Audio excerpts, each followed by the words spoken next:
is Chang. And I'm Angela. And today our TED Talk topic is going to be about vanity sizing. So, as many of you have noticed while shopping, that one size in one store does not correspond at all to the same size in another store, or even in a smaller brand, same store. So this is caused by a combination of both a lack of standardization in the production of women's apparel, as well as the phenomenon known as vanity sizing, which is the practice of assigning smaller sizes on labels to articles of clothing with no real change to the measurements. Okay, so here you guys can see this is an infographic of a size 8 that is supposed to be a standard size at a bunch of different retailers. And you can really see the variation in bust, waist, and hip measurements for a size that is supposed to be standard. And so it varies from like a small 27 inches at Delia's to almost 31 at Chico's. And even you can also see up here, even the high-end lines, mid-price lines, and lower-price lines of clothing have differences in sizing. So the high-end lines also even cater to their richer and likely fitting clientele. So in order to explain that, let's go back and talk about a brief history of the production of women's clothing. For women, having your clothes custom made, either by a tailor or a relative who knew how to make clothes, was the most popular way of getting your clothes all the way up until the 1920s, which is when mass production overtook it as the most popular way. However, when mass production first began, many women were unhappy with the fits and the sizes of the clothes, since the manufacturers used templates created with arbitrary sizings and no real thought to the bodies of actual women who would be buying the clothes. This forced the industry to create commercial standards for the sizing of clothes and produced from mass productions in 1958. However, as time progressed, and due to trends in changing body sizes and weights, the old standards became useless, and they were finally abandoned in 1983. And below, you can see vanity sizing in action. In 1934, this is a chart of the smallest sizings as introduced in Vogue magazine. And in 1934, the smallest size available was a size 12. And as time moved on, the smallest size decreased steadily, while the actual clothes themselves did not have any change in their measurements. Okay, and here's another illustrative example for women's clothing. So this is an advertisement that was found in the May issue of Vogue in 1923. And you can see that they're advertising for women's dresses. It's pretty hard to read on here, but these numbers, the sizes, and they offer sizes from 14 to 38, which is a lot different than what we would see now. And another example is for Sears sizing. So in the year 1957, a size 12 had a bust measurement of 34 inches, where in 2013, the size 12, which is the same number, has a bust measurement of 38.5 inches, which is 4.5 inches of increase. And another way to look at this is that that same size 12 in 1957 is now labeled a size 4 because the bust measurements are both 34 inches. Okay, so we've been talking about women's clothing, but what about men's clothing? Well, the mass production of men's clothing began almost half a century earlier, around the Civil War, where mass production was used to create uniforms that were required during the war. And naturally, all uniforms produced this way had to be standardized according to the military requirements. For example, men's pants must be labeled by both a waist measurement as well as an insignia, whereas women's pants can be labeled by a single arbitrary number that reflects neither the waist size nor the insignia. So, to give you an example, men's pants are often labeled as 30-30 or 30-34, whereas women's pants are like size 0, 00, or so on and so forth. And since the standardization for men's clothing has spread and persisted throughout time, even the casual clothing for men has some meaning to their sizings.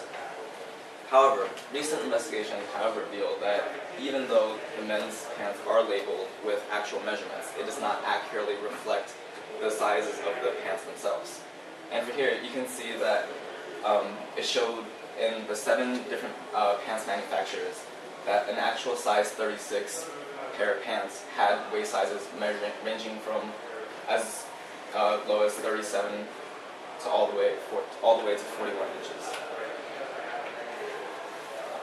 So how does vanity sizing play into the increasing trend of obesity in America? Well, they are pretty parallel. As Americans are getting larger, clothing sizes are actually getting smaller. And data from the Bureau of Census in this table, as you can see and as other classmates of ours have mentioned, show that obesity back in the 60s was about maybe 13% and has increased since then up until about 2005, 2006 to about 35%, and it hovers about right there today.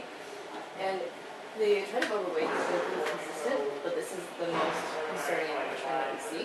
And also this trend of extremely obese individuals becoming more noticeable, more prevalent towards the 2000s.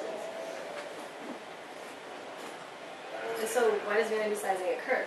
Well, this makes sense in the context of increasing obesity, as it makes women and men feel good about fitting into a smaller size of clothing, even though their average body size is getting larger. Also, this 2010 study by T. Kinley measured self-esteem and body image in women before and after they tried on a pair of pants.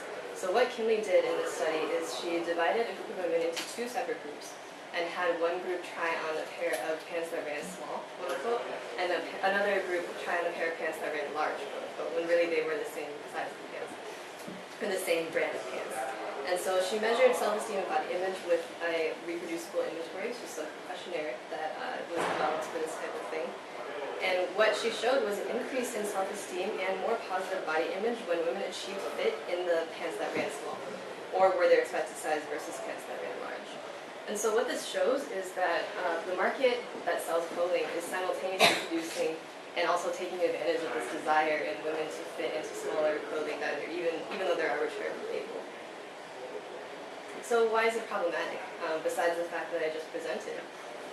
By itself, vanity sizing is an inconvenience for shoppers, at least, but compounded with the media's portrayal of rail-thin models and public figures, it is potentially giving rise to negative body image in young people.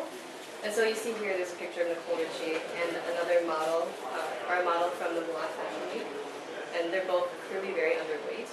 And so when young girls who are impressionable see this, they might strive to become that kind of coveted 00, that coveted 0 size, even though those actual numbers, those actual measurements on the clothes are designed for very petite women, not necessarily women who want to achieve that size.